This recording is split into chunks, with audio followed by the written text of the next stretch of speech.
Amante Padre que estás en los cielos, gracias te damos, Señor, por tu infinito amor, como también queremos dejar en tus manos este estudio que va a ser impartido por nuestro hermano José Miguel. Bendícelo, Padre, úngelo con tu Espíritu Santo.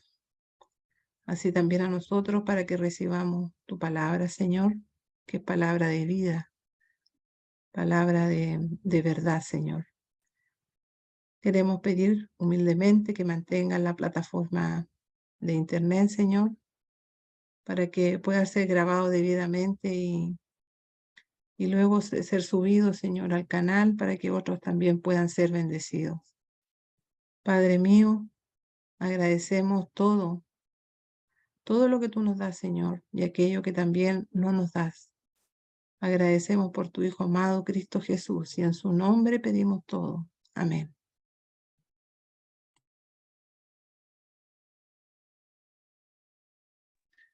Gracias, hermana Carolina. Bueno, y bienvenidos otra vez a nuestras hermanas y hermanos que nos acompañan en este estudio particular, ¿no? No es común abordar estos temas que ya con esto creo que vamos en el cuarto, si es que no me equivoco.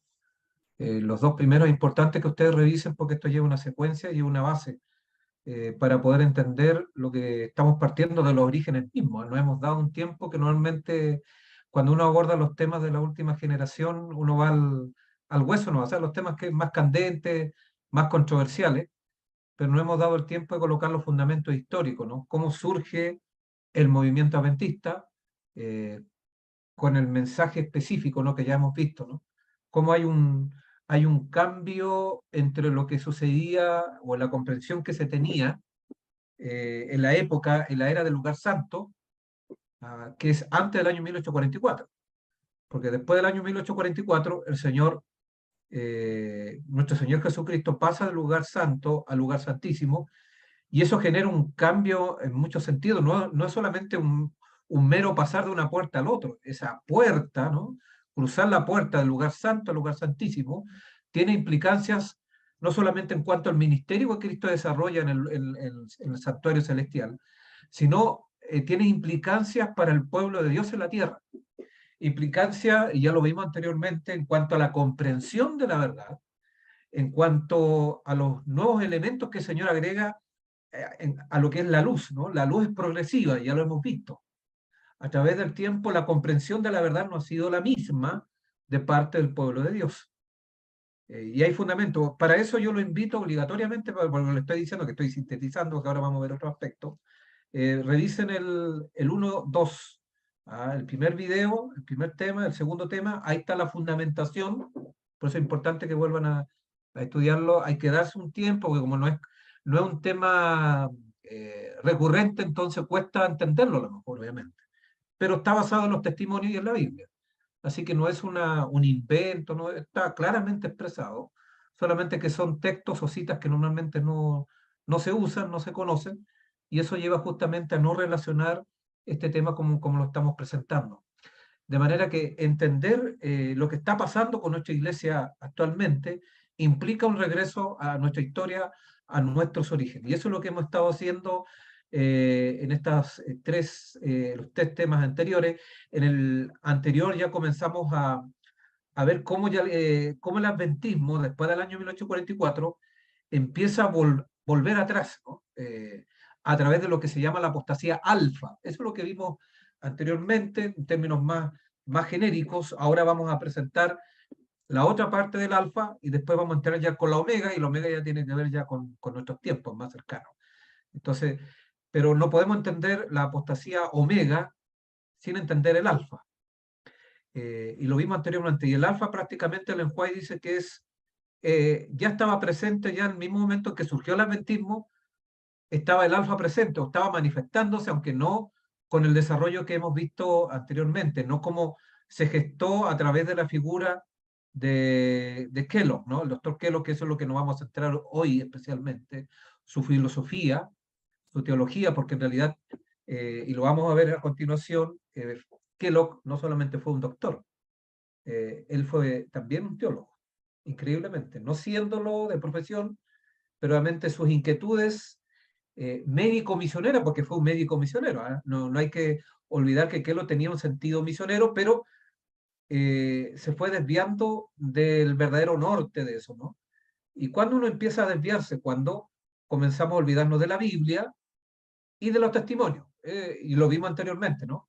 Hay un deslizamiento, cuando uno anula los testimonios, empieza después a anular la Biblia, y así progresivamente comienza un descenso a la apostasía. Es así, y por eso se habla de apostasía.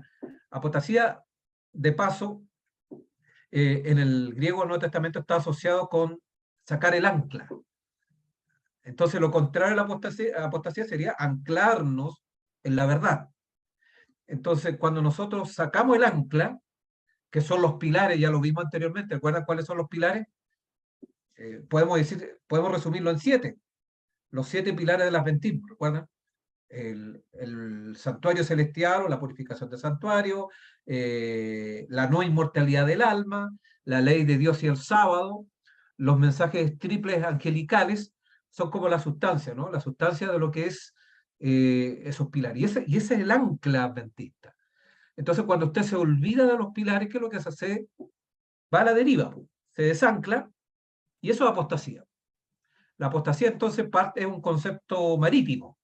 Entonces, para aquellos que están más cerca del mar o que vivieron en el mar, que vivieron cerca de los barcos o viven, es más fácil poder entender justamente este concepto original, la apostasía. Entonces, este desanclaje omega, ¿no? Perdón, alfa, en la figura de Keller es lo que vamos a seguir viendo ahora, pero ahora vamos a ver las implicancias, ¿no? Vamos a aclarar también a continuación el concepto del panteísmo, que generalmente nosotros lo conocemos, pero a veces nos cuesta poder delimitarlo, ¿no? Definir qué es lo que es. Así que lo vamos a ilustrar a continuación. Vamos a partir entonces con esa primera parte. No sé si nuestra hermana nos puede autorizar el acceso a la PPT de hoy. Y así entonces vamos a entrar en tierra derecha, viendo algunos aspectos que nos competen hoy. Entonces, los invito a que puedan revisar los videos anteriores para poder entender la presentación de hoy, porque es fundamental.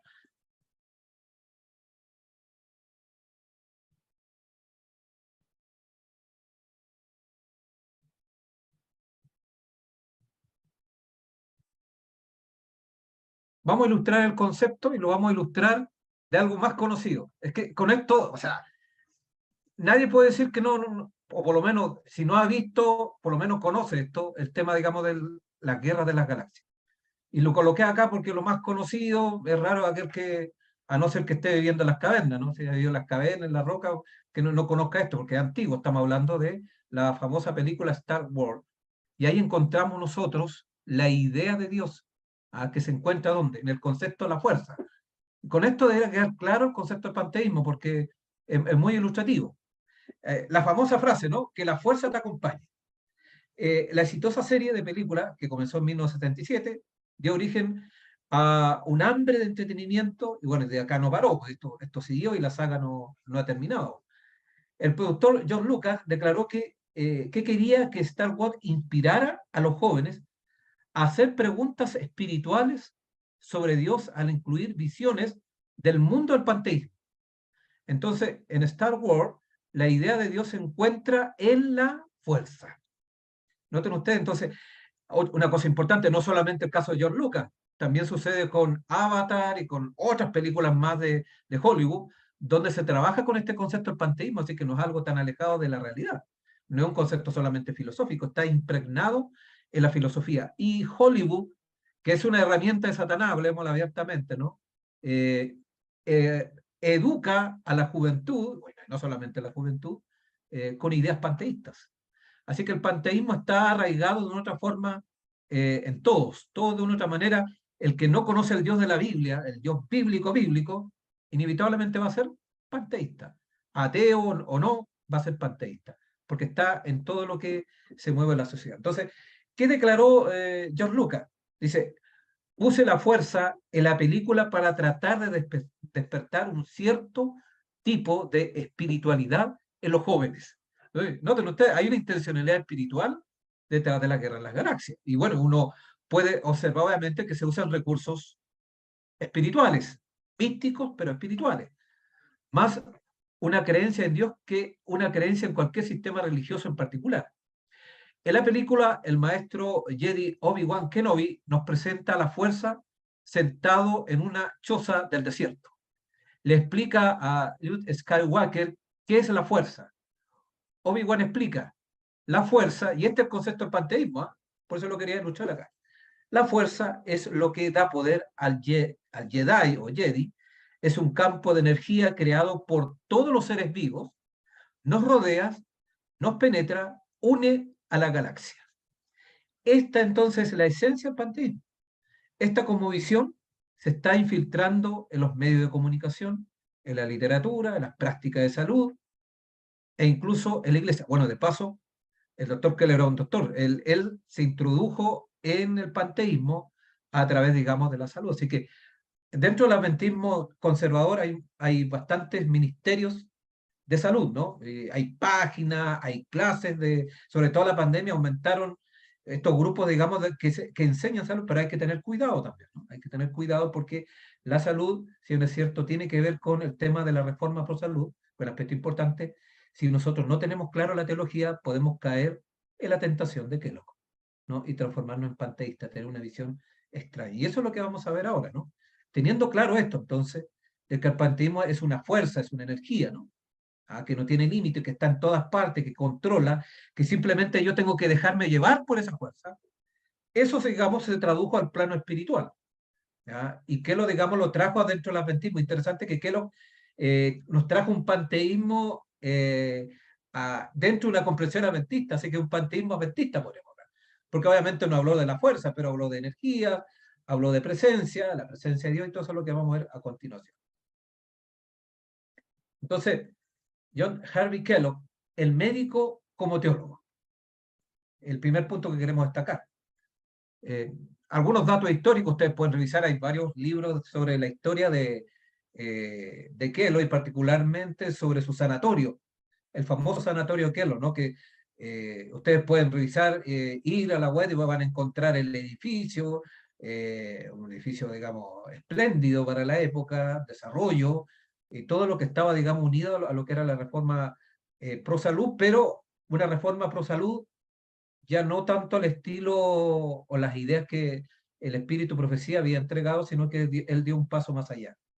Y eso lo dio obviamente porque empezó a relacionarse con ideas ajenas a la Biblia y con ideas, digamos, ajenas a lo que el Señor había encontrado. Ese lugar estuvo en Battle Creek, ¿no? El famoso lugar de la iglesia adventista, emblemático lugar, fue visitado, digamos, por los grandes magnates de la época, ¿no? Henry Ford, Rockefeller, porque era un centro de salud, que no solamente tenía fama local americana, sino que inclusive mundial.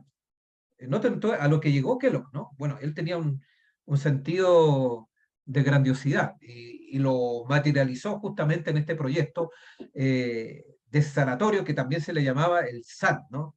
El lugar, digamos, particular. Y él defendió a muerte que ese proyecto cuando empezó a darse cuenta que ya no contaba con el apoyo de la iglesia para echar adelante, digamos, este proyecto. Bueno, y hay varios entretelones que no nos vamos a tener, aspectos más históricos que ustedes lo pueden revisar, que hay varios libros que tratan justamente sobre ese punto.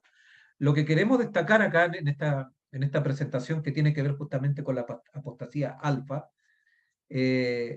y nuestra intención, digamos, se centra en el aspecto que no se toma en cuenta en cuanto, digamos, su desarrollo y flujo teológico, que constituyó en la base de la apostasía y también de la omega. O sea, la persona de Kellogg para nosotros no es tan importante en cuanto a su legado médico, ¿no? O sea, en cuanto a la salud pública americana o mundial. De hecho, su nombre sigue vigente, aunque no tiene nada que ver con la familia, en los productos Kellogg, ¿no? La azucarita y, en fin, los productos. Su nombre sigue vigente, pero lo que nos interesa a nosotros es su legado teológico y cómo ese legado teológico todavía está presente en nuestra iglesia. Ahora vamos a ver los aspectos históricos, los últimos que nos quedan del alfa, y después vamos a ver de qué manera las próximas presentaciones está presente la apostasía alfa a través de la omega, porque la omega tiene que ver con nosotros. El alfa fue la época, digamos, de los pioneros, y la época particularmente de Kellogg, y las personas que vivieron, los pioneros de aquella época, bueno, entre ellos como gran testigo, obviamente, y gran acusador de esta herejía, y que le hizo frente el Juay, obviamente, ¿no? Nuestra hermana, digamos, con el don profético claramente delineado, denunció, digamos, este aspecto. Entonces su vida profesional, si bien es cierto, se dedicó y trabajó con los aspectos médicos, pero detrás de su medicina o su idea médica había una teología, que es la que estamos detectando, ¿no? La teología del panteísmo, una teología panteísta. Estas teorías desafiaron de forma contundente las creencias con respecto al hombre, ¿no? Cómo entendemos al hombre, cómo entendemos la tierra y cómo entendemos al universo mismo. Y ahí uno puede ver justamente qué es lo que uno puede estudiar. El resultado justamente de esta visión de Kellogg tiene que ver con una teología al estilo de vida biológico. ¿Qué significa eso? La parte biológica, claro, somos un ente biológico, pero ¿qué es lo que Kellogg, podríamos decir, confundió lo biológico con el carácter, con la espiritualidad, ¿no? De Dios, a tal punto que biologizó el pecado, sacralizó el bienestar y llevó justamente a una especie de olvido de una teología antropomórfica. ¿Qué es lo que es una teología antropomórfica? Que Dios, digamos, se hace presente en el tiempo y en el espacio. Uno puede ver los testimonios bíblicos, Cristo se manifestó en carne, ¿o no? Dios se hizo carne. ¿Fue algo real o concreto? Fue real, no fue algo espiritualista, no, fue algo concreto. O sea, y vemos en el Antiguo Testamento que Dios se manifestó también de manera antropomórfica. ¿Qué significa? Tomó forma humana. Cuando se presentaron los ángeles a Dios, o el ángel de Jehová en el Antiguo Testamento. Ahí encontramos una manifestación concreta. Dios se relaciona en el tiempo y en el espacio. Y como se relaciona en el tiempo y en el espacio, entonces, ¿qué sucede? ¿Dios puede hablar o no puede hablar? ¿Habló Dios o no habló Dios? Claro que sí, Dios habló. Entonces, cuando Dios está fuera del tiempo y el espacio, tenemos un Dios mudo. Entonces, la única manera de manifestarse es buscándolo interiormente, ¿no? Nosotros entrando en un éxtasis, buscando la fuerza, ¿no? Como lo entendía estos personajes ficticios, ¿no? Que tienen que ver con la realidad también, o cómo se entiende la realidad. Buscando la fuerza, buscando la energía. ¿Por qué? Porque Dios obviamente no puede hablar. Es un Dios mudo, por lo tanto. Bueno, esa idea está presente todavía dentro del cristianismo. Con el misticismo hablamos. El misticismo es entrar, obviamente, en una nube luminosa, como dicen algunos, ¿no? Como Dios no puede hablar, entonces la única forma de comunicarnos con Dios es a través del silencio, metiéndonos en ciertas prácticas, en ciertos ejercicios espirituales internos, para poder justamente comunicarnos con la divinidad, porque Dios obviamente no puede hablar. De ahí que, digamos, los que son panteístas no creen en la Biblia. La Biblia para ellos no es revelación de Dios, porque Dios no se manifiesta de esa manera. Es una de las implicancias que uno puede encontrar, obviamente, cuando se mete en este plano. Y qué loco, obviamente, empezó a desatender, obviamente, la Biblia, el espíritu de profecía, obviamente, ni hablar. Ya no empezó a tener la misma importancia para él como había ocurrido. Entonces, en el momento entonces de la crisis del panteísmo, Ellen White consideró las desviaciones teológicas de Kellogg simplemente como el último síntoma de la creciente independencia del médico, ¿no? Sino del precio total por el control adventista. Entonces, ahí Kellogg empezó a armar su propio cuento, su propia historia, se independizó. Bueno, cuando uno se independiza de la iglesia, primero se independiza de la Biblia, se independiza de los testimonios, y de ahí uno empieza a crear su propia doctrina. De hecho, Kellogg no es el único que creó su propia doctrina dentro de nuestro movimiento. Actualmente hay varios grupos que tienen ideas extrañas con respecto a Dios, con el tema de la presencia de Dios. Esto no es algo de Kellogg, y lo vamos a ver posteriormente con algunos detalles. Así que Kellogg obviamente fue como el iniciador, el que articuló, y bueno, antes de Kellogg también hubo, como dijo Ellen White, ya había visto este tema espiritualista, místico, panteísta, no con la elaboración de Kellogg, porque Kellogg elaboró. Bueno, de hecho escribió su famoso libro. En el libro ahí encontramos ya toda su fundamentación, esa conexión biologicista, ¿no? La parte biológica como elemento central, pero Dios metido dentro de esa parte biológica, y confundiendo a Dios justamente con nuestra biología, con lo que somos nosotros. Ese es un tema, ¿no? Dejando a Dios simplemente como una fuerza. Bueno, ¿no les parece conocido? Bueno, hay conceptos que actualmente nosotros asociamos como una mera fuerza. Es importante, no es el tema de ahora, pero esto tiene implicancia con el concepto de Dios, ¿no? ¿Cómo entendemos el concepto de Padre, Hijo, Espíritu Santo? Está presente en el panteísmo. En fin, hay varios aspectos que están acá. Hay algunos que lo ven, toman el panteísmo de Kelo a favor de una posición y otros toman el panteísmo de Keva. Hay algunos, digamos, reitero, no es el tema para polemizar ahora sobre ese aspecto, pero hay algunos que ven el panteísmo de Kelo como la base, digamos, de la parte trinitaria. Y hay otros, digamos, una perspectiva antitrinitaria. Bueno, eso está vigente, ¿se dan cuenta? Y tiene que ver justamente con la concepción de la presencia de Dios, cómo concebimos a Dios. Por eso este no es un tema que debiera ser pasado, por eso lo estamos tratando acá. Estamos dando el tiempo, si bien un poco complejo porque no son términos que conocemos, panteísmo no lo tenemos tan asociado con un concepto, pero está, ustedes pueden ver en la realidad. La mayoría de las personas son panteístas. Yo diría la mayoría.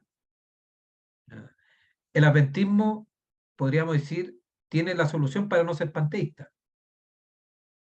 porque defiende el creacionismo, la diferencia entre criatura y creador, tiene el mensaje de los tres sacos. O sea, los pilares nos ayudan a no ser panteístas. Usted abandona los pilares y está abierta, la fuerza lo acompaña. Ahí tenemos, o el Señor lo acompaña o la fuerza lo acompaña. Ahí están las dos posibilidades. Entonces, ¿a qué lo acompañaba la fuerza? Dios simplemente como una fuerza, el Espíritu como una fuerza, Cristo como una fuerza, presente en todas partes, presente ya en el ser humano.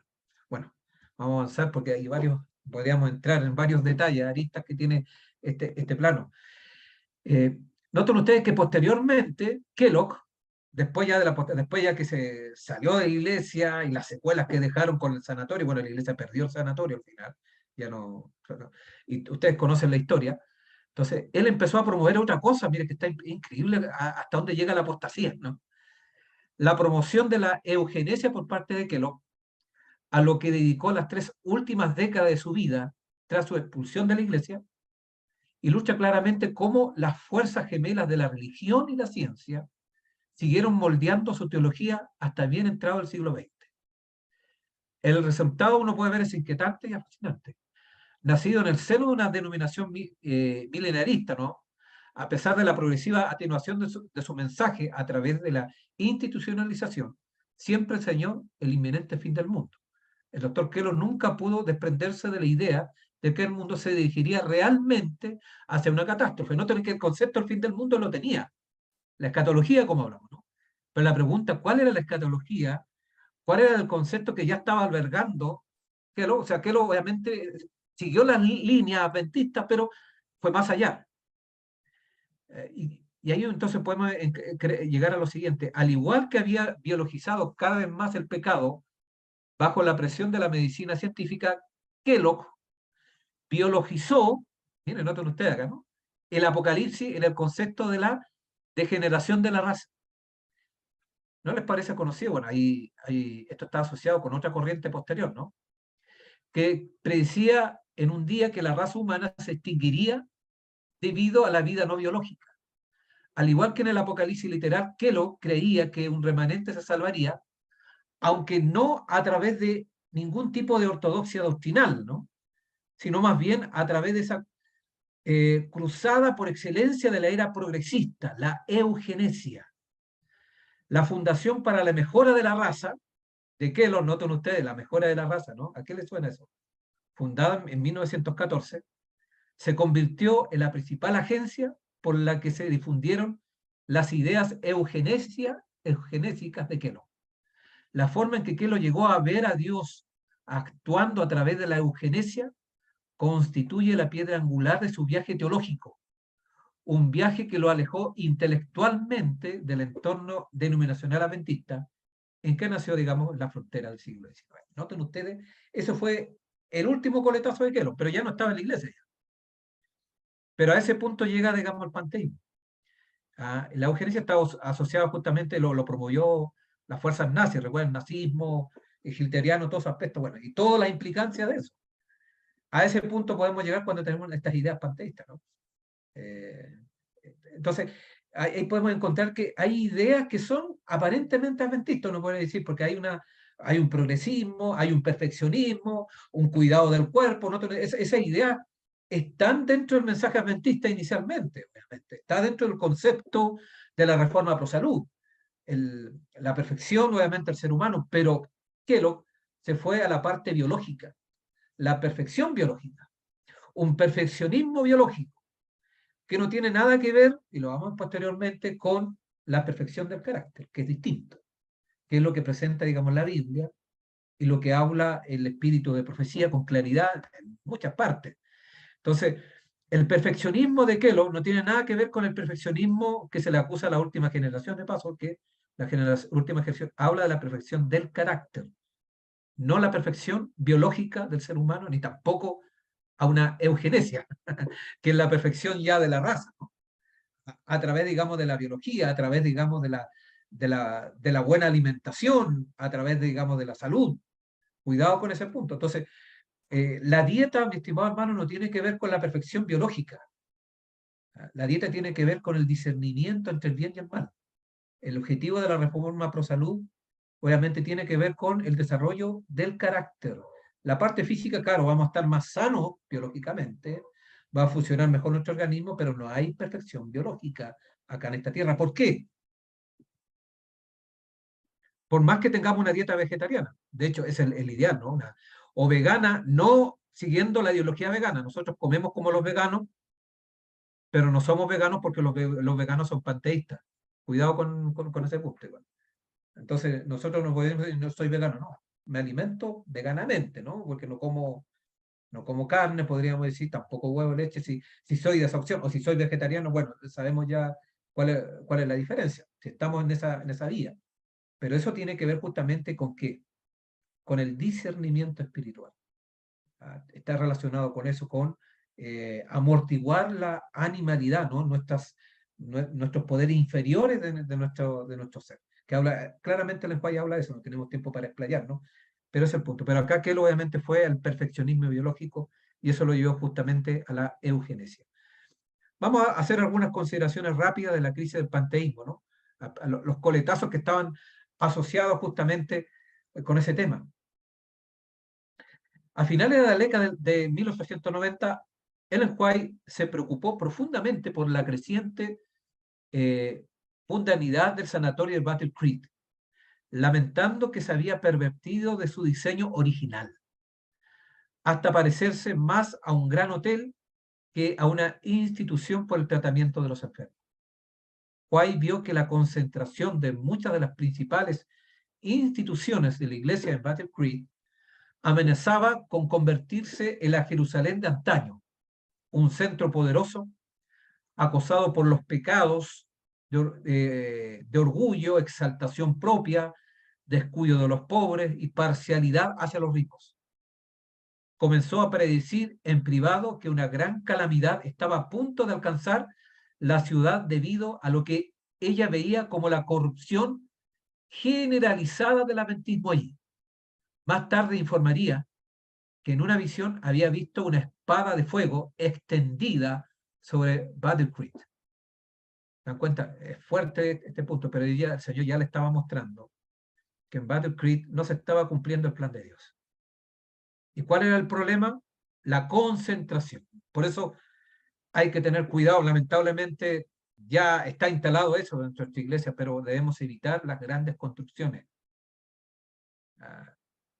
Debemos hacer las cosas más pequeñas, ¿no? Iglesias más pequeñas, no estar en iglesias grandes, aunque ya tenemos iglesias grandes y no podemos hacer nada, pero bueno, esas son las consecuencias, porque ahí el enemigo comienza a trabajar, se pierde el control, se forman grupos, y bueno, y ahí el enemigo comienza a trabajar. En Battle Creek pasó justamente eso mismo, y ahí obviamente surgió, si Battle Creek hubiese atendido a la orientación profética, los dirigentes sobre todo, a lo mejor hubiésemos evitado la crisis del panteísmo, ¿no?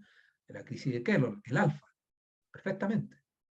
Pero como se desatendió la orientación profética, entonces lamentablemente vino toda la calamidad hasta nuestros días de hoy. O sea, el caso de Battle Creek, de hecho ahora hay un libro que habla, ¿no?, de Battle Creek a Loma Linda, y Loma Linda, mi estimado hermano, no mejoró el modelo, para nada. Y así las otras instituciones adventistas. En Loma Linda, obviamente, uno podría preguntar, ¿estará el alfa presente? ¿Estará la omega presente? Ustedes pueden revisarlo con la institución, ¿no? La institución. A manera de ejemplo, porque es la relación, ¿no? La relación que hacen algunos entre Loma Linda y Battle Creek, pero también podemos hablar de las 8 universidades que están asociadas, pero Loma Linda, como trabaja más en el área médica, ¿no? Pues hacemos esa relación con Battle Creek, pero hay otras instituciones también, Walla Walla, La Sierra, mismo Andrews, entra justamente en esa misma relación, ¿no? Estará siguiendo el consejo bíblico, el consejo profético de no concentrarse. Ahí está el punto. Entonces, la obra médica debe realizarse sin duda. Eso está claramente expresado, pero deben en lugares alejados de las ciudades, pero si vamos al campo, la idea no es hacer una gran institución ahí, en el campo. No, esa no es la forma en que Dios nos ha dejado. Bueno, ahí. Todos esos aspectos llevaron justamente a abrir la apostasía alfa. Algunos adventistas vieron en este desastre el cumplimiento de la profecía del enjuague, ¿no? ¿Cuál fue el desastre? Todo lo que vino ahí, ¿no? El incendio, la destrucción del sanatorio, la imprenta. O sea, noten ustedes, el Señor obviamente llevó su juicio punitivo, a este lugar porque obviamente se estaban desatendiendo los consejos. Y estaba llevando justamente a que entonces el Señor, por sus medios, empezó a neutralizar esta apostasía. No la detuvo obviamente, porque el Señor obviamente no puede ir más allá de la voluntad humana, no nos olvidemos ese punto. Uno dice, ¿por qué el Señor no cortó de raíz y hubiese acabado? No, porque acá entran las decisiones humanas, pero el Señor sí intervino, claro. En lo que Él pudo intervenir, no violando la voluntad humana, hizo todo lo posible. Por eso vinieron estos juicios sobre el Battle Creek y todo lo que nosotros conocemos. Obviamente el doctor Kelo no lo interpretó como un juicio divino. ¿Y por qué no lo interpretó? Porque ya obviamente la palabra de Dios no estaba albergada en su corazón. Así que su concepción panteísta le impedía ver eso como un juicio divino. No tiene sentido, porque obviamente Dios es una fuerza, está en todas partes, entonces no. Entonces, como podemos ver acá, esto llevó a ver esa religión, ¿no? Más grande sería la idea de Battle Creek, una religión en la que coincide la ciencia, la filosofía y las escrituras inspiradas, a saber que el hombre es un templo controlado física, mental y moralmente, y si así lo desea, por una inteligencia que lo habita. Ese es quizás uno de los aspectos fundamentales de la idea de Kelo, ¿no? Un lugar donde esté todo ahí unido, ¿no? La parte intelectual, el desarrollo intelectual, la parte física, la parte espiritual, y por una inteligencia superior, por una fuerza, ¿no?, que habita en todos, que es Dios mismo. Y tal vez en una bofetada al lenguaje, Kelo concluyó observando que el sanatorio representaba para los médicos y las enfermeras de todo el mundo nada menos que la ciudad templo de Jerusalén. ¿No? Hasta dónde llegó Kelo, ¿no? Estaba viendo justamente como ese punto. Ahí estaba todo el orgullo, ¿no? El hombre ya estaba ya con un ego, con un narcisismo ya práctico. Bueno, es que en realidad el panteísmo nos lleva a eso, ¿no? Inevitablemente. La humildad no puede reinar en una cosa de esa naturaleza. A lo mejor algunos dicen que son humildes, pero una falsa humildad, no es la humildad obviamente bíblica. Me refiero a estas ideas panteístas. Bueno, y que después siguió recaudando después de esta destrucción fondos, porque estaba encaprichado, ¿no?, por llevar adelante esta reconstrucción, porque estaba todo su plan ahí, sus fichas y su vida estaba en este proyecto del sanatorio. Bueno, inclusive hasta, noten ustedes, como ya tenía influencia teológica, porque no solamente era un médico, tenía influencia teológica, podríamos decir, en un buen chileno, ¿no?, para los que no son chilenos pueden entender, engrupió, engañó a la misma dirigencia, porque la dirigencia lo apoyó inicialmente en este plan. Dijo, vamos a llevar adelante, porque él presentó esto como un aspecto del evangelio de la verdad, ¿no? hablando de uniendo justamente la salud con el Evangelio. Entonces, el proyecto de Kellogg es un proyecto totalmente atractivo para la organización, porque los pioneros de aquella época lo veían que aparentemente estaba en relación con los principios de la reforma pro salud, pero no habían advertido en ese momento las pretensiones y el concepto que tenía Kellogg, porque él estaba viendo el cuerpo como un templo del Espíritu Santo, y eso aparentemente parece que fuera bíblico, ¿no? Pero la comprensión del cuerpo de Kellogg no es la comprensión del cuerpo de la Biblia. Porque para Dios, obviamente, como están todas las cosas, ya está instalado. O sea, la presencia del Espíritu de Dios se da cognitivamente. No sé y acá quiero destacar un aspecto importante. La presencia de Dios no es a través de las emociones, no es a través de la biología, de la sangre, ¿no? Ahí no mora el Señor. El Señor mora a través de nuestra voluntad y a través de nuestra mente. Bueno, en el cual lo dice en varias partes. Bueno. La presencia del Espíritu Santo entonces es cognitiva y es a través de la palabra de Dios. De manera cuando nosotros no estamos estudiando la palabra de Dios, no está la presencia del Espíritu Santo en nuestra vida. Entonces, es el canal, la mente es el canal. De ahí, por eso yo les recomendaba, lean los 2 tomos de mente, carácter y personalidad. Ahí obviamente el Espíritu de Profecía especifica más y también es uno de los libros que ayuda a combatir obviamente esta idea del panteísmo, ¿no? De verlo como una fuerza, de buscar la emoción, buscar el sentimiento. Entonces, cuando tenemos una religión emocionalista, sentimentalismo, estamos cayendo inevitablemente en el panteísmo, porque estamos obviando la parte cognitiva. Hay algunos, bueno, tenemos nuestros correligionarios, si se puede decir entre comillas, ¿no? Evangélicos más carismáticos, donde obviamente hablan de la palabra de Dios, pero sin palabras. Porque obviamente lo que le revela a Dios, las tincadas, las emociones, encuentran a Dios obviamente dentro de ellos mismos, en la fuerza. Noten ustedes que la idea de la fuerza está también en esas religiones que se dicen evangélicas, o que son evangélicas, obviamente tienen esa manifestación. Pero la perspectiva de la presencia de Dios es siempre consciente, no violando la voluntad, respetando el libre albedrío, y de manera cognitiva, porque el Señor nos hizo seres inteligentes y usa el intelecto, la razón, pero una razón obviamente no sola, una razón, digamos, que se somete al escrutinio de la palabra de Dios. Eso es un aspecto importante a agregar. No es sola razón, porque la razón, hay muchas interpretaciones de la razón. Está la razón científica, la razón cultural, la razón filosófica, con los diferentes tipos de filosofías que hay, pero bueno, el panteísmo es parte de la razón filosófica, filosofía pagana, que se introdujo después en el pensamiento griego, a través de Platón, Plotino, bueno, en realidad la filosofía de una otra manera está contaminada con ideas panteístas. Y a su vez la teología cristiana también, porque la teología cristiana se construyó sobre premisas filosóficas. Por eso que, obviamente, cuando el Señor levantó el movimiento adventista, levantó a la iglesia adventista, lo levantó para contrarrestar las ideas paganas que estaban insertas dentro de la teología cristiana, producto, digamos, de la filosofía griega dentro del pensamiento teológico.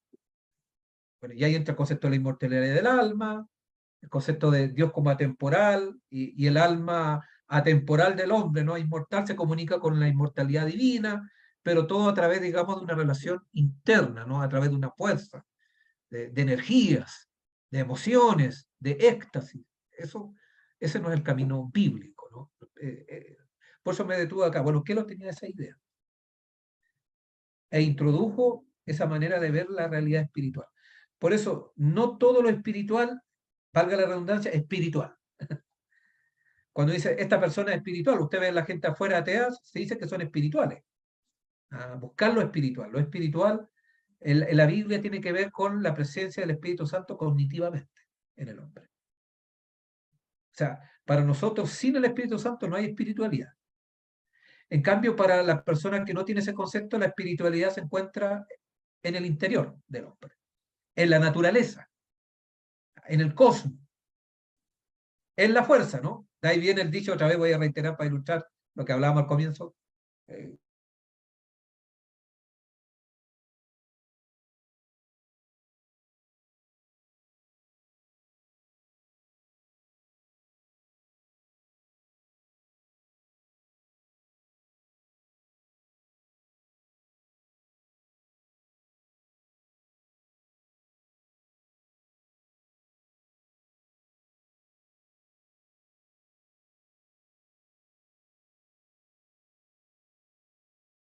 colocado en el mundo para ser un gobernante y un príncipe para subyugar toda la fuerza y todos los objetos a los propósitos nobles y divinos, y para realizar un destino eterno y feliz a través de la cooperación con el Espíritu Divino dentro de él, que lo creó, que lo mantiene, que cura sus enfermedades, que comparte sus penas y tristezas y todas sus experiencias terrenales, y que siempre está llevando hacia los ideales celestiales y excelsos, suministrando tanto el incentivo como el poder requerido para alcanzar lo mejor en esta vida y en la vida venidera. Bueno, esos son los contenidos básicos que nosotros podemos encontrar. En el primer capítulo del templo viviente, comienza con la afirmación ya conocida de que Dios es la explicación de la naturaleza, no un Dios fuera de la naturaleza, sino en la naturaleza, manifestándose a través y en todos los objetos, movimientos y fenómenos diversos del universo. De hecho, la naturaleza es simplemente un nombre filosófico de Dios. Para Kellogg, Dios estaba tan inmanente, inherente, parte de, ¿no? Ligado internamente en la naturaleza, que cada célula y microbio, cada hoja y rama, estaban siendo continuamente creadas y sostenidas por el poder residente de Dios. En unas pocas líneas que realmente parecieron molestar a sus críticos adventistas, Kellogg elaboró que hay presente en el árbol un poder que lo crea y lo mantiene, un arbolista en el árbol, un florista en la flor, un arquitecto divino que comprende que cada ley de proporción, un artista infinito que posee un poder ilimitado de expresión en color y forma, hay en todo el mundo que nos rodea una presencia infinita, divina, aunque invisible. ¿No? Eso es panteísmo, ¿no? Una presencia infinita, divina, aunque invisible, a lo que los iluminados pueden estar ciegos, pero que se declara siempre como incesante y benéfica actividad, ¿no? Parece interesante, pero obviamente todas estas ideas no están en la escritura. Al igual que los árboles y las plantas, también el cuerpo humano, pues Dios habita en el hombre. Él es la vida del hombre. Si, como nos dice la Biblia, Dios es luz y luz produce alimento, entonces al ingerir alimentos estamos ingiriendo el poder mismo de Dios. ¿A qué le suena eso, no? A su Shekinah. No sé si esta parte no les parece algo parecido, lo voy a repetir. Si como dice la Biblia, esto es lo que dice Kellogg, no es un libro, Dios es luz y la luz produce alimento, entonces al ingerir alimento estamos ingiriendo el poder mismo de Dios, su Shekinah. Eso es muy similar, obviamente, a la misa católica, ¿no? A lo que es, digamos, la transubstanciación, a lo que es el sacramento. Bueno, el concepto de sacramento está asociado acá, ¿no? La parte visible, que en este caso tiene que ver con el alimento, la parte invisible tiene que ver con la presencia de Dios, ¿no? Entonces, cuando uno se alimenta sanamente, uno está en una relación espiritual con Dios, porque Dios está presente en ese alimento, ¿no? Todos ustedes Entonces, cuando se produce la digestión, a lo que se refiere como transfiguración, eso es la transubstanciación de cuando el cuerpo, cuando el alimento, en este caso el pan, se transforma en el cuerpo de Cristo en la misa. Reitero, es una comprensión panteísta también. O el sistema nervioso autónomo funciona para dar energía a cualquiera de los órganos. Esto es de la acción de Dios, y cuando el cuerpo se cura a sí mismo de la enfermedad, esto también es una manifestación del poder de la presencia personal de Dios en el cuerpo. O sea, nota que la presencia de Dios panteísta es fundamental para para la sanidad del ser humano. Tiene que ver justamente, entonces hay una sanidad inherente, inmanente, ¿no? Interna en el ser humano, que tiene que ver justamente con esta simbiosis entre el alimento y la presencia de Dios, ¿no? El alimento entonces trae de por sí la presencia de Dios. Una hostia, ¿no? El alimento como hostia. Entonces, que lo ya al momento de estar alimentándose era una especie de misa. Eh, Aunque no lo expresó en esos términos, pero es la misma base sacramental de lo que es el pan y el vino en la misa católica, en lo que tiene que ver justamente con lo que es la transubstanciación, un concepto, digamos, católico en la misa. Es la base panteísta, ¿no? Dios se hace presente en el pan y en el vino, y obviamente el pan y el vino es una expresión externa de la presencia, de la fuerza que está ahí presente, ¿no? De la fuerza divina. Incluso el sufrimiento humano es nada menos que la voz de Dios llamando a los seres humanos a arrepentirse de sus pecados fisiológicos. Mire cómo fue resignificando, ¿no? Los conceptos del pecado, los fue transformando en conceptos panteístas. Y como tal, el sufrimiento debe considerarse una parte benéfica del ministerio del dolor de Dios. De hecho, en vista del hecho de que todo el sufrimiento y la enfermedad, incluyendo las enfermedades infecciosas, eran en gran medida autoinducidos en la forma de pensar de Kellogg, el misterio del dolor de Dios representaba uno de los más altos ejemplos de la infinita misericordia de Dios. Incluso cuando pecamos activamente, Dios vino a nuestra ayuda a través del dolor. Bueno, conceptos, digamos, que no son bíblicos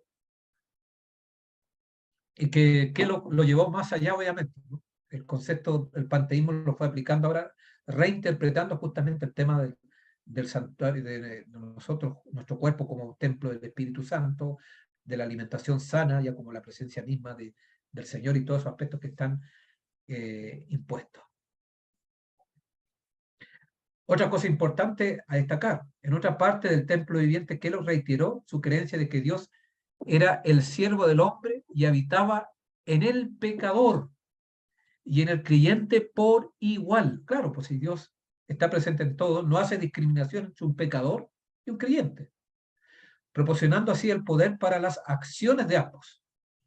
La lección que debía extraerse de esto era que todo lo necesario para la perfección humana, física y espiritual era simplemente elegir vivir en armonía con Dios. O sea, la espiritualidad era obviamente una interioridad, buscar internamente esa fuerza. No importa si soy creyente o no creyente, obviamente si yo detecto esa fuerza, entonces, y vivo en armonía con esa fuerza, ya eso ya me genera salvación. Entonces, los conceptos de pecado, arrepentimiento, confesión, obediencia a la ley, no tienen nada que ver justamente con, o sea, son incompatibles. Y como la salud espiritual presuponía la salud física, el camino real hacia la armonía con Dios era, por supuesto, la vida biológica. Bueno, como era médico, a él le gustaba, entonces él centralizó la parte biológica, la espiritualidad. Puesto que Dios vivía en nosotros, podía ser practicada tanto por el santo como por el pecador. Con lo anterior, Kellogg abre la puerta de la salvación incondicional universal, el universalismo, que en realidad dentro de nuestra iglesia está presente esa idea igual también, lo vamos a ver posteriormente en algún momento, ¿no? Esa idea, digamos, de una salvación o una justificación universal no es bíblica y está en estrecha relación justamente con estas ideas panteístas. Aunque muchos de los proponentes no hacen esta conexión, pero es por no trabajar coherentemente la teología.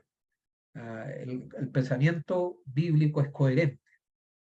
Las premisas afectan al método de estudio, pero también sus conclusiones mismas. Así que de manera que nuestras conclusiones deben ser coherentes con nuestras premisas. Entonces, por eso es importante, ¿no? Entonces, las premisas de una salvación universal, justificación universal, tienen que ser coherentes con esta idea. Bueno, y otras cosas más que nosotros podemos seguir identificando, relacionando, obviamente, con este tema. Uno de los aspectos controvertidos del desarrollo de la teología de Kellogg era que el templo viviente dejó claro su enfoque que no era obviamente cristocéntrico. Mientras que Dios se menciona 100 veces, Jesucristo solo se menciona brevemente, que no se necesita obviamente, o 12 veces, se trata de un personaje periférico. Kellogg afirmó su creencia de que parte de la misión de Jesús en la tierra era simplemente dar a los seres humanos un objeto tangible con el cual trabajar, porque la concepción de Dios como la energía total, el poder infinito, una presencia que lo impregna todo, es demasiado vasta para que la mente humana pueda comprenderla. Entonces, noten ustedes que hasta ese punto, ¿no? La misión de Cristo simplemente era un sacramento, un aspecto visible de lo que interiormente Dios está haciendo en todos los seres humanos, pecadores o creyentes, da lo mismo. Acá no hay discriminación. Por eso se llega a un universalismo. A la luz de esto, Kellogg, los milagros de Jesús fueron simplemente diseñados para demostrar el poder de Dios que opera en todas partes en la naturaleza. Es lo que hablaba anteriormente, a la manera de los sacramentos católicos. Una visión que no menosprecia a Cristo en su poder, sino que eleva las operaciones ordinarias. Bueno, en última instancia, la misión de Jesús en la tierra era permitir que se reconociera que la gran mente de la naturaleza es en esencia como la suya propia, solo que la trasciende enormemente, que la personalidad infinita es como su propia personalidad. Bueno, ahí nosotros podemos ir viendo todos los aspectos al respecto. Ellen White, sin duda, condenó, y ya lo vimos anteriormente también, vimos varias citas al respecto, donde condenó justamente esta idea panteísta, ¿no? Y ahí dice claramente, esto nos lleva las credenciales o el aval de Dios a esta idea. Y claramente con lo que hemos estado viendo acá, si usted es estudioso de la Biblia y del espíritu de profecía, se dan cuenta que no tiene nada que ver con lo que creemos. Entonces, esa apostasía, el panteísmo sí o no, ¿tiene que ver con la Biblia el panteísmo? Nada que ver con el panteísmo. Son incompatibles. Bueno, como dije anteriormente, tales espiritualizadores como Kellogg, como lo llamaba White, creyendo que ahora estaban libres de todo pecado, supuestamente cayeron en un rechazo de los mandamientos. Y ella lo vio justamente anteriormente en los orígenes mismos, ¿no? Por el año 1844, ella detectó ya que había este espiritualismo, que es una especie del espiritismo, ¿no? El espiritismo está detrás justamente de esta idea. Hay conexiones, es un brazo del espiritismo. Noten ustedes que el espiritismo es una de las señales del fin del tiempo, y que nosotros miramos para afuera, ¿no? Como que esto no está dentro de la iglesia, pero el espiritismo entró de manera sutil, de manera con otro ropaje, a través del panteísmo. Pero es un brazo del espiritismo si usted hace las relaciones correspondientes.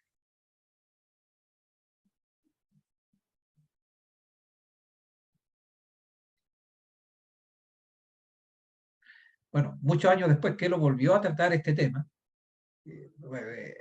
reenfatizando, ¿no? La personalidad no significa una persona, un hombre o una mujer, pues la esencia de la personalidad no es la forma o el aspecto, sino que es la expresión de la voluntad, del diseño, de un plan, que lo afirma que esto se ve en la obra de Dios en la naturaleza, en el diseño del cuerpo humano, en la capacidad del cuerpo para curarse a sí mismo, ¿no? Y sus funciones autónomas. También lo vemos en el instinto humano y animal de pedir ayuda en momentos de angustia, que según Kellogg era nada menos que la esencia de la oración. De hecho, bueno, la manera de orar de un panteísta no es la manera de una persona que cree en la Biblia. Uno podría decir, bueno, ¿cuál es la diferencia? Bueno, de hecho, es precisamente el instinto de la oración lo que demuestra que nuestro Creador se preocupa por nosotros, ya que al igual que el hambre implica la existencia del alimento y la sed del agua, también el instinto de la oración demuestra la realidad de un Dios personal que debe estar ahí para ayudar. Bueno, esta es una oración contemplativa, ¿no? En las oraciones que lo practicaron muchos los grandes místicos, sobre todo en la Edad Media, y que actualmente ha sido resucitado con lo que se llama, no sé si ustedes lo han escuchado, es para otro tema, eso sí, la iglesia emergente, que ha entrado otra vez esas ideas místicas de oración, oración contemplativa, ejercicio ignaciano, ¿no? Ignacio de Loyola, jesuita, y otro tipo de prácticas, formación espiritual. Todas esas prácticas, digamos, medievales están ahora seduciendo a los protestantes americanos y acá también en Sudamérica. Bueno, en Latinoamérica en realidad también está esa idea de la iglesia emergente. Ha entrado a través de la música, ¿no? Una música, la música rock. El rock se construye sobre ideas panteístas, de la esencia de la divinidad. De manera, cuando se usa música rock en la iglesia, estamos entrando en una adoración panteísta. Por eso es complicado este asunto de la música. No es el tema que estamos, pero es otro coletazo más que lo vamos a ver ya posteriormente, vamos a hacer las conexiones. Pero lo que pasó en Indiana, ejemplo, ¿no? En 1901, de la carne santa, vamos a ver una cita pues, ya para ir redondeando sobre ese tema. Tiene que ver justamente con estas manifestaciones panteístas. que no están asociados directamente con Kelos, pero la idea de un espiritualismo, de un concepto de Dios etéreo, que no trabaja en nuestra voluntad, en nuestra mente, sino a través de las emociones, nos llevan justamente a trabajar de esa forma, ¿no? A despersonificar justamente la divinidad, sacarla del tiempo, del espacio, no relacionarse con sus criaturas a través de lo cognitivo, de la mente, de un estado consciente, sino buscando siempre la inconsciencia, ¿no? Siempre un estado subconsciente. Esos aspectos no tienen nada que ver con la escritura. Al año siguiente, en 1904, White, todavía preocupada por los persistentes peligros del libro El Templo Viviente, emitió otro testimonio en el que advertía del panteísmo de Kellogg, su perfeccionismo radical, bueno, un perfeccionismo biológico, es el perfeccionismo que no tiene que ver con la perfección del carácter, ya lo vimos, hasta el punto de llegar a una eugenesia, ¿no? A la mejora de la raza. Esas fueron las consecuencias últimas de la idea panteísta y del perfeccionismo de Kellogg, ¿no? Panteísta, que no tiene nada que ver, reitero, con la perfección que a veces se le achaca a la última generación, porque la última generación habla de la perfección del carácter, no de una perfección biológica, no de una perfección física, porque eso no va a ocurrir ahora, eso va a ocurrir con la segunda venida. Este cuerpo corruptible, eso yo lo va a transformar en cuerpo incorruptible. Entonces, obviamente, Kellogg obviamente se olvidó de ese texto, que nuestro cuerpo es corruptible, por eso baja el descanso. Por eso la muerte, porque si nuestro cuerpo tuviera, bueno, él llegaba a ese punto, ¿no? Que con una dieta adecuada y con, obviamente, mejorar la raza, el ser humano podía alcanzar la vida permanente, ¿no? La inmortalidad. Pero nosotros no podemos alcanzar la inmortalidad por la sencilla razón que no tenemos el árbol de la vida, ¿no? No tenemos alimento. Era ese alimento el que se le privó a Adán y Eva para que obviamente no se transformaran en pecadores inmortales. Por eso el pecado no es inmortal. El pecado tiene solución, porque el pecado es transgresión de la ley, como dice claramente 1 Juan 3:4, y lo refrenda claramente el Espíritu, pero decía en varios lugares. Entonces, por eso no es inmortal, no es una energía. No. A veces también tenemos un concepto, bueno, y es el que se maneja actualmente también dentro de la iglesia está decía, lo vamos posteriormente, una idea panteísta del pecado, ¿ya? Como una entidad, una fuerza, una energía que está con nosotros, como que el pecado nos acompaña ya como una energía. No, el pecado no tiene que ver con energía tampoco. Tiene que ver justamente con una transgresión, y, bueno, y todos esos aspectos que están asociados. ¿Te das cuenta cómo esto tiene varias aristas, ¿no? Bueno, esos aspectos es lo que vamos a ir destacando. Entonces, un aspecto importante, si Dios es una esencia que impregna toda la naturaleza, entonces Él habita en todos los hombres. Y para alcanzar la santidad, el hombre solo tiene que desarrollar el poder dentro de Él. Voy a repetir otra vez. Esta podríamos decir la tesis ya sustancial de la idea de Kellogg y del alfa, ¿no? Si Dios es una esencia que impregna toda la naturaleza, entonces Él habita en todos los hombres. Y para alcanzar la santidad, el hombre solo tiene que desarrollar el poder dentro de él. Entonces hay un potencial en cada hombre que solamente tiene que descubrirlo, ¿no? Esa idea también se ha transformado dentro de un adventismo a veces de que ya todos nosotros estamos listos, simplemente tenemos que apercibirnos, ¿no? De que ya obviamente está esa fuerza lista para nosotros. Bueno, Ellen White por eso estaba preocupada, ¿no? Porque, por tanto, si las teorías de Kellogg se siguen hasta su conclusión lógica, amenazan con hacer nada menos que barrer toda la salvación o economía cristiana, como le llaman algunos. Se elimina la necesidad de la expiación y hacen del hombre su propio salvador.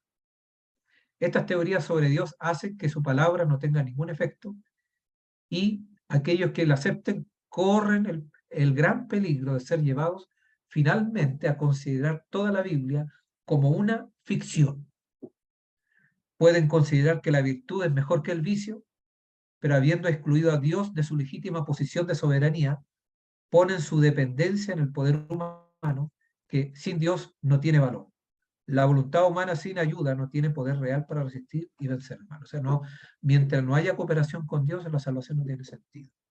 La salvación, solo hombre no sirve, tampoco solo Cristo, porque el hombre debe cooperar con el Señor. Así que respeta la voluntad. La posición panteísta, obviamente, Dios no, obviamente el ser humano simplemente tiene que desarrollar el poder que está dentro de él, ¿no? Su fuerza, la fuerza, puede sentir la fuerza, ¿no? Dejarnos llevar por nuestros instintos. Mucha gente vive así, ¿no? Por nuestras emociones. En eso obviamente está el peligro de esta idea. Reitero, esta idea del alfa fue fuerte, después la omega va a ser más asombrosa, dice el espíritu de profecía, porque va a ser más imperceptible, pero va a estar igual. Eso es lo que vamos a ver posteriormente en las siguientes sesiones.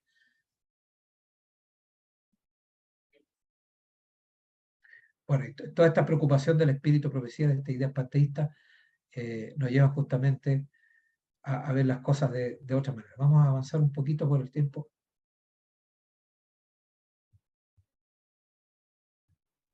Respecto a que podríamos destacar, pero no vamos a ver algunas declaraciones justamente de por qué las ideas de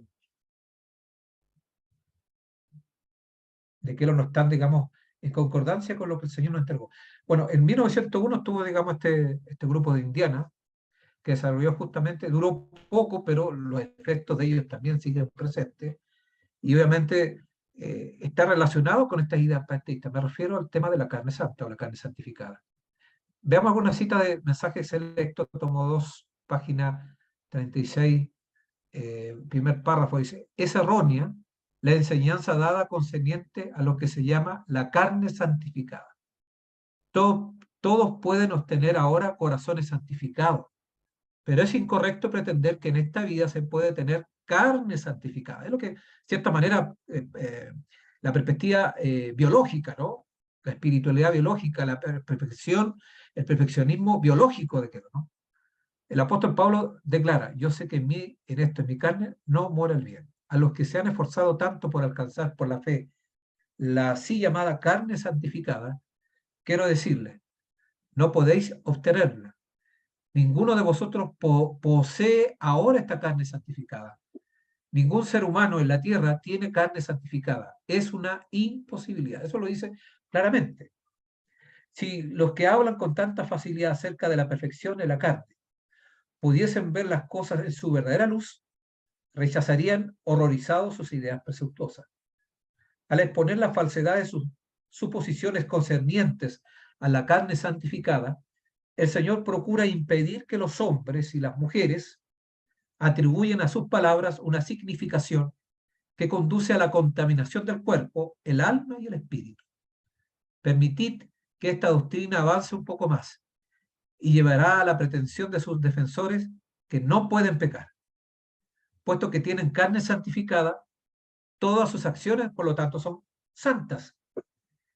¿Qué puerta se abriría de ese modo a la tentación? Bueno, esas fueron las ideas que se propugnaron ahí en ese encuentro. Después, estas ideas también fueron desarrolladas con otros personeros que vamos a ver posteriormente. Las Escrituras nos enseñan que debemos procurar santificar para Dios el cuerpo, el alma y el espíritu. En esta tarea debemos trabajar juntamente con Dios. Es posible hacer mucho para restaurar la imagen moral de Dios en el hombre y para mejorar las capacidades físicas, mentales y morales. Pueden realizarse cambios notables en el organismo físico obedeciendo las leyes de Dios y no introduciendo en el cuerpo nada que lo contamine. Se parece aparentemente a lo que es, pero hay diferencias ostensibles. Y si bien es cierto que no podemos reclamar la perfección de la carne, que era lo que obviamente estaba enseñando, entre otras cosas, Kellogg, podemos sí entonces tener la perfección cristiana del alma, que es lo que enseña la teología de la última generación, que es lo que estamos entregando a las bases en este punto de vista, ¿no? Entonces, el verdadero perfeccionismo es el perfeccionismo de la carne.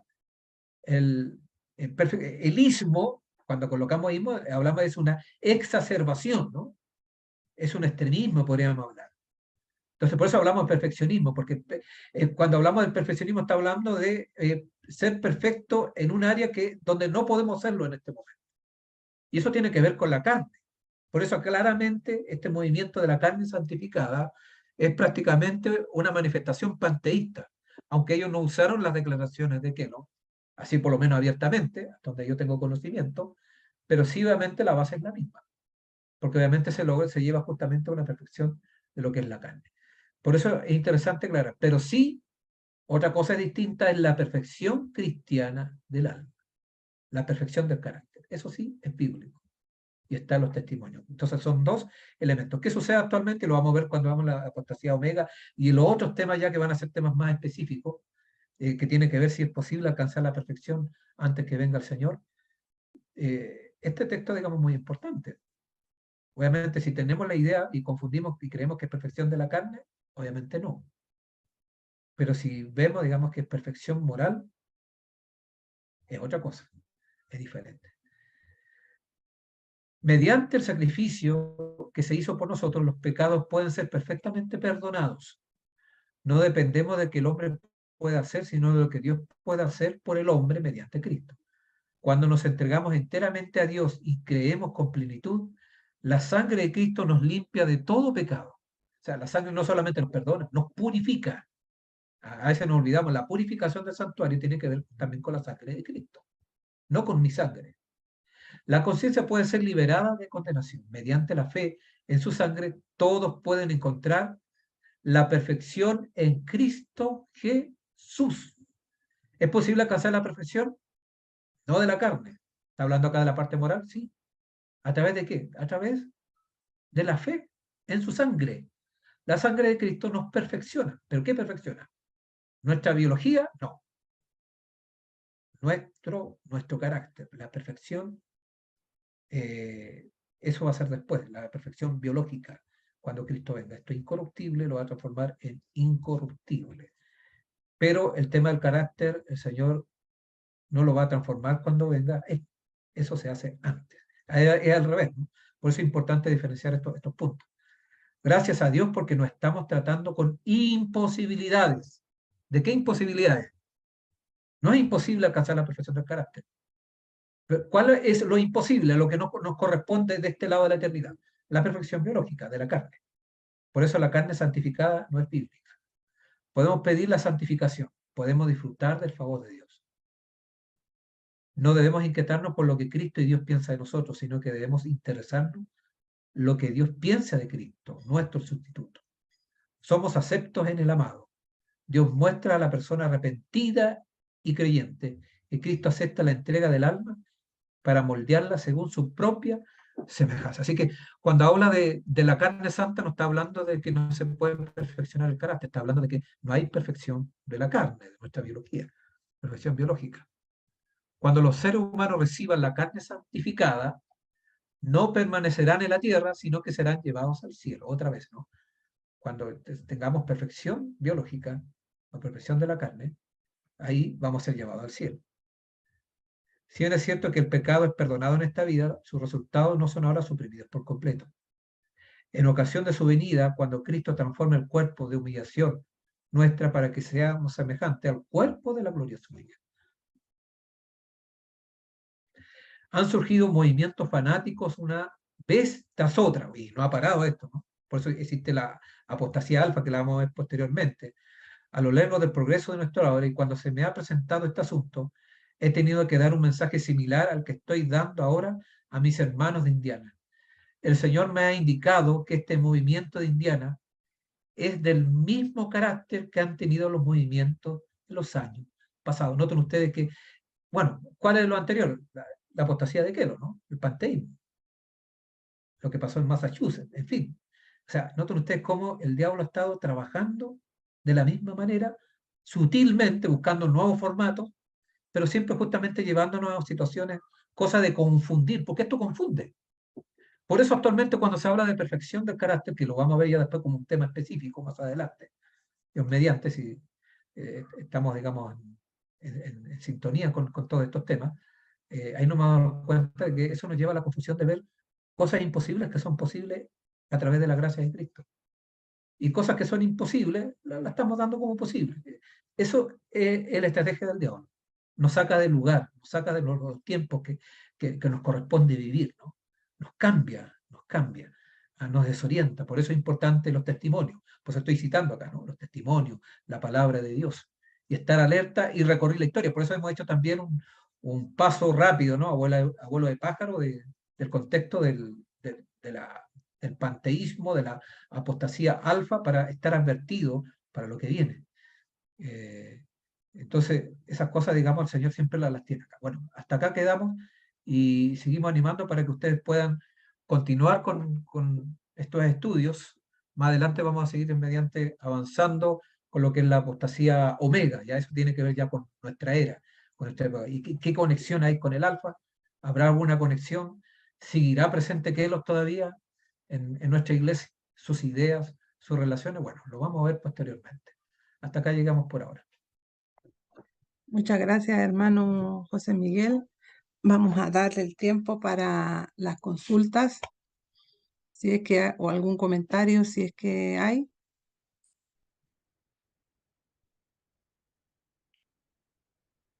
Yo tenía una consulta mientras los hermanos se animan a hacer algún comentario, alguna consulta.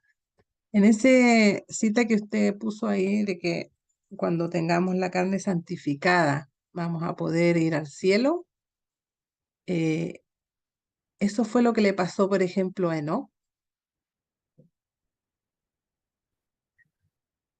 Obviamente, Enoch es un, ¿cómo se llama? Un prototipo. Es bien extraño para nosotros, el caso de Enoch, bien extraño porque ninguno ha pasado por la experiencia, él conoció la traslación. Obviamente, para poder ser trasladado, él tenía que primero tener las dos condiciones, perfección biológica y perfección del carácter. Primero, él perfeccionó su carácter.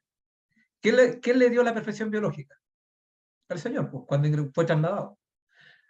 Entonces, ese es el punto. Pero primero es lo primero. ¿Cuál es nuestra preocupación acá en la Tierra, como seres caídos? Perfección del carácter. La perfección biológica no nos corresponde a nosotros. Eso lo va a dar el Señor cuando Él venga, cuando nos traslade. Ese va a ser una bendición que Dios nos va a dar para poder habitar el cielo, obviamente. Esa es una condición. Para poder entrar otra vez al Edén, tenemos que estar en las condiciones de Adán antes de la caída. Antes Adán tenía carne santa, antes de la caída. Eva también, ellos tenían carne santa. O sea, había una conexión entre lo biológico y el carácter. Después de la caída, ¿qué sucede? La parte biológica se deterioró y entonces y esa parte empezó justamente a pulsar la animalidad para que nosotros pecáramos. Eso tiene que ver con nuestras facultades inferiores. Pero las facultades superiores, como habla el Espíritu que decía, nuestro carácter, tenemos que controlarlas nosotros con el Señor, con su gracia. Y eso es a través de la voluntad. Nadie peca inevitablemente porque no somos animales. Los animales obviamente solamente tienen una parte biológica, no tienen carácter. O hay animales que tienen, no. Bueno, algunos le pueden ver ciertas identidades, ciertas características que puede tener un gatito, un perrito, para los que tienen, o algún otro tipo de animal, pero ellos no tienen carácter. El ser humano es el único ser que tiene carácter. No nos olvidemos ese concepto. Entonces, cuando se habla de perfección en la Biblia, se está hablando solamente en ese nivel del carácter. En el nivel biológico no es posible. Y alguien que lo pretenda, entonces ese es un perfeccionista. Ese es perfeccionismo. No sé si me está entendiendo. Porque está hablando de una imposibilidad bíblica. Entonces, por eso se llama perfeccionismo. Pero actualmente se le llama perfeccionismo a aquel que cree en la perfección del carácter. Y eso es errado. Y esa es la acusación que se hace, digamos, a lo que se le llama, y hemos visto que la teología de última generación no es que una corriente ahora, eso partió con los pioneros. Los pioneros no tenían estos temas como una preocupación porque lo tenían claro. Pero desde el momento que apareció la apostasía alfa, empezaron los problemas de la iglesia ya fuertemente, así ya grandes. Antes siempre hubo, digamos, apostasías más pequeñas, pero de la apostasía que era en adelante, ya a nivel más grande, ¿no? A nivel de organización, comenzaron los problemas teológicos hasta nuestros días. Por eso el Espíritu de Profecía habla de la apostasía omega, que vamos a ver posteriormente. No solamente hay un alfa. Esto, digamos, después tiene su coletazo hasta nuestros días. Hay una consulta y un comentario en el chat. Dice, entonces la reforma pro salud es un complemento de la perfección del carácter. Justamente, o sea, no es la base, o sea, la perfección del carácter, digamos, necesita de una alimentación saludable, porque somos un ente biológico y la parte biológica está ligada con nuestra parte, digamos, del carácter, con nuestra parte mental. Mente y cuerpo están conectados. Pero obviamente no nos perfecciona el cuerpo. Y eso es evidente. No genera, digamos, una transformación corporal. Nos da salud, discernimiento, obviamente, y al tener mejor salud, que tenemos mayor discernimiento, obviamente. No sé si ustedes se han dado cuenta. La diferencia entre una dieta de acuerdo a la reforma pro salud a la dieta del mundo hay una diferencia sustancial. Nos permite tener una mente clara. Tener una mente clara un estómago no sobrecargado. ¿Qué significa? Tenemos nuestra mente, nuestra parte cognitiva alerta a las tentaciones, al discernimiento. Si el enemigo nos quiere tentar, nuestra mente está más despierta. En cambio, si tenemos un estómago recargado por una alimentación cárnica, sobre todo, ¿no? Y otros tipos de alimentos, azúcares, en fin, refinado, todo lo que nosotros conocemos, el que no debe ser nuestra dieta, obviamente nuestra mente no funciona de la misma manera. No funciona, no estamos alerta. Entonces, por eso, el objetivo tiene que ver con el discernimiento de la voluntad de Dios, tiene que ver justamente con el desarrollo y la perfección del carácter, en ese sentido. Pero no debemos ir más allá como fue Kellogg. Kellogg obviamente él vio que solucionaba todos los problemas, la parte alimentaria. No soluciona todos los problemas. ¿Por qué? Porque tenemos una carne de pecado. Cristo vino en carne de pecado. Vino igual que nosotros. Y por eso conoció la muerte. Y todos nosotros somos mortales, ¿o no? ¿Somos mortales, sí o no? Somos mortales. Hasta el mismo Cristo conoció la muerte, porque tomó nuestra carne de pecado. Entonces, la carne de pecado no es sinónimo de carne santa. Carne santa no existe. Lamentablemente, los perfeccionistas dentro de la historia, adventistas, predicaron de una otra manera la carne santa, con diversas nomenclaturas. En el caso de los de Indiana, ellos hablaron de la carne santificada, pero después vamos a ver que hay otro grupo que habló en otros términos. Y eso ha generado confusión hasta nuestros días, ¿no? Por eso hay grupos dentro de la iglesia. Y bueno, los teólogos actualmente son reticentes a la perfección en todo sentido. Dicen que eso no se puede. ¿Por qué? Porque obviamente confundieron estos dos componentes.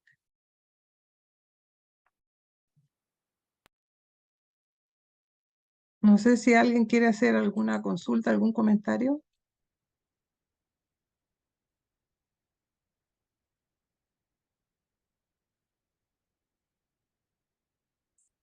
Bueno, me parece. Sí, yo.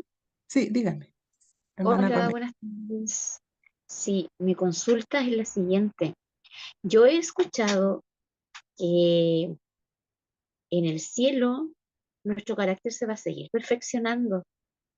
Entonces yo entiendo que aquí no va a terminar, no, nadie va a llegar a ser perfecto.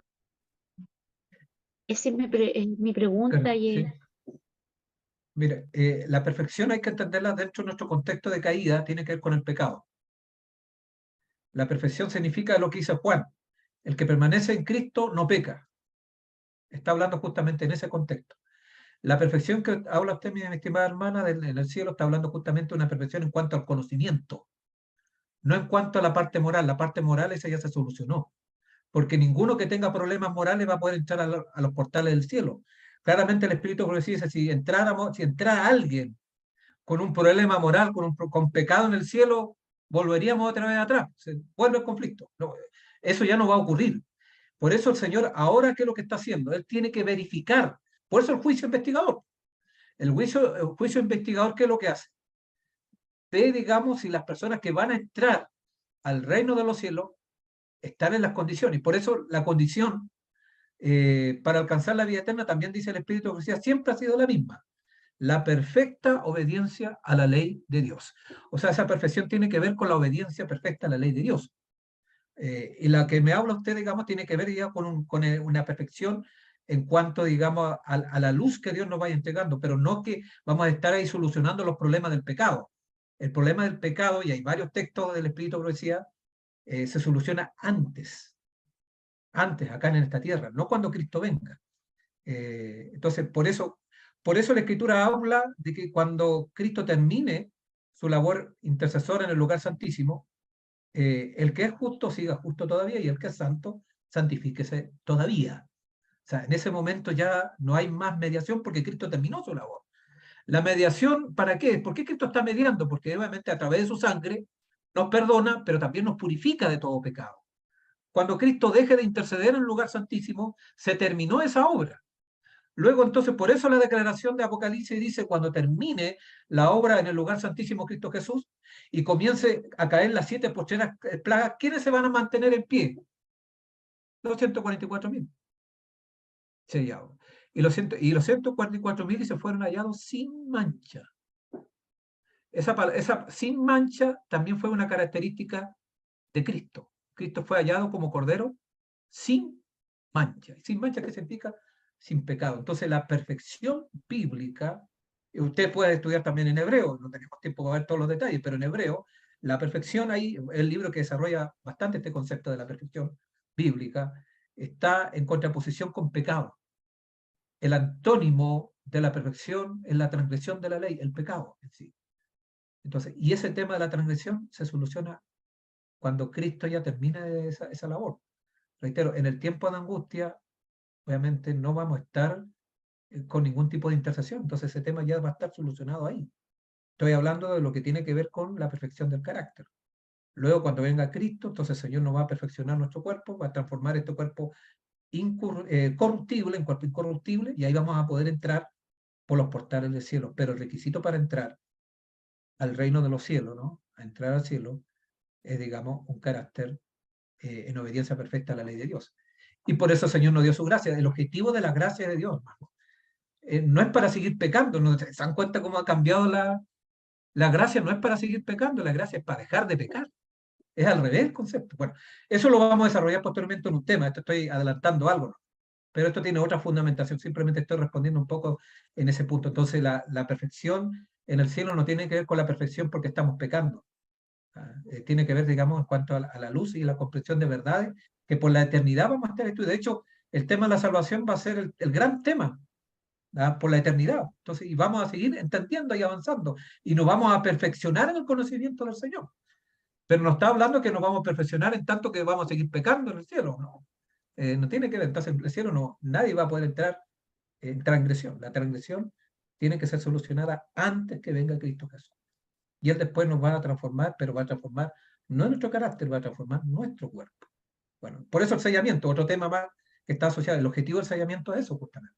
¿Por qué el Señor tiene que sellar a su pueblo? Porque tiene que ya dejar claro el grupo que va a poder entrar por los portales del cielo. Por eso tiene que sellarlo. Ninguna persona que no sea sellada va a poder entrar al cielo. Porque el sellamiento está dejando en claro el Señor los que cumplen las condiciones celestiales, los que son idóneos. Noten ustedes que cuando Cristo habla de la justicia, habla de la justicia imputada. La justicia imputada, que dice el Espíritu de Profecía, es el derecho al cielo. Pero ella habla de la justicia también, y eso es importante, la justicia impartida. ¿Y qué es la justicia impartida? La idoneidad para el cielo. Idoneidad.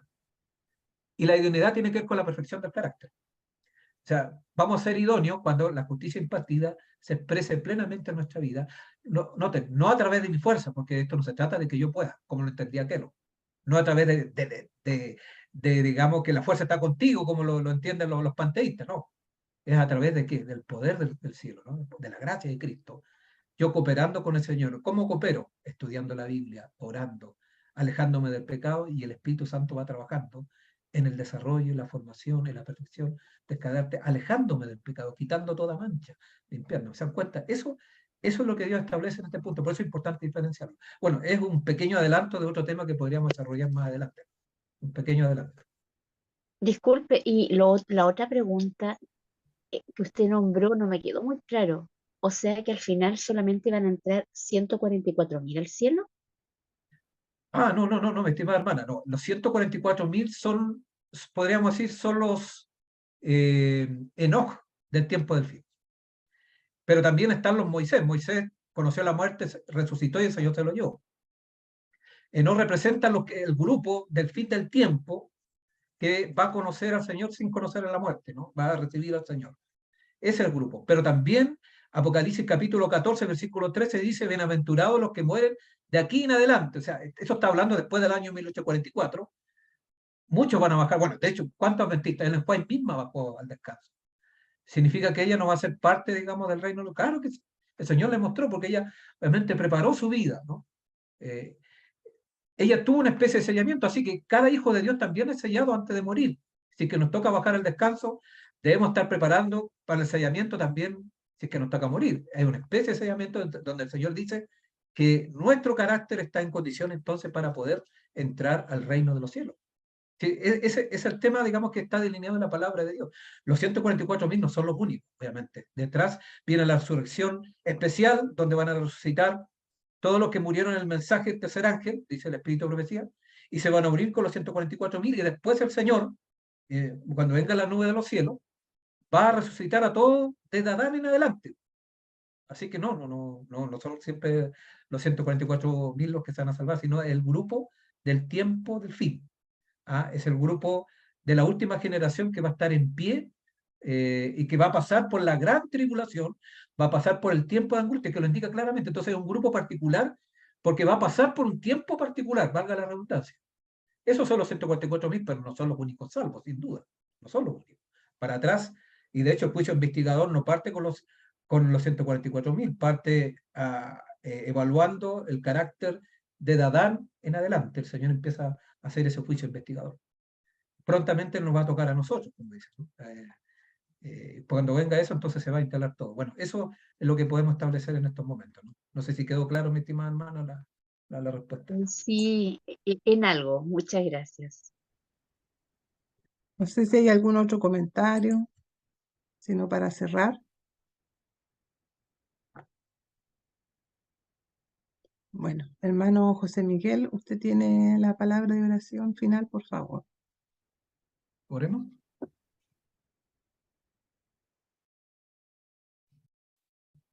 Nuestro Padre que está en los cielos, te damos muchas gracias porque nos permites poder estudiar estas verdades, detectar, desenmascarar la apostasía alfa y prontamente la omega, Señor. El objetivo, Señor, no es desnostar a las personas, sino simplemente, Padre, advertirnos y prepararnos para el reino de los cielos. A lo mejor nos gustaría tener un mensaje más halagüeño, más al alcance de nuestras imperfecciones humanas, pero Señor, si tú nos colocaste esta medida es porque es posible. A través de tu gracia, Señor, tú puedes perfeccionar nuestro carácter imperfecto, nos puedes purificar de todo pecado, nos puedes dar la victoria, Señor, frente a cualquier tipo de pecado. No hay ningún pecado que no pueda ser vencido porque ya tú nos dejaste todo para que ello sea. Padre, si tenemos de alguna otra forma algún concepto panteísta en nuestra vida, sácanos, Señor. Ayúdanos a depender no de nuestras emociones, no de nuestras tincadas, no de fuerzas extrañas. Ayúdanos a depender cada día de tu palabra, Señor. Porque estando anclado en tu palabra, vamos a evitar, Señor, ser parte de esta apostasía alfa y omega. Permanece en nuestros corazones, bendiga a nuestros hermanos y hermanas que se han dado el tiempo de estudiar estos temas, que sigan profundizando. Esto tiene muchas aristas, sin duda. Hay muchas cosas que estudiar, profundizar, pero simplemente esto es un inicio para hacer esa tarea. Ayúdanos en ese quehacer y haz que su Padre sea parte de nuestra preparación para el reino de los cielos. Esto lo rogamos no porque haya mérito en nosotros, sino los méritos de Cristo Jesús. Amén. Muchas gracias, que estén todos bien. Dios los bendiga. Chao, hermana Carolina. Me costó ubicarla, pero le dije a la hermana Lola que me mandara el link. Ya, que estén Muchísimas bien. gracias. Ya, Gracias, igualmente. hermano. Chao. Igual, saludos. Saludos desde Bendiciones.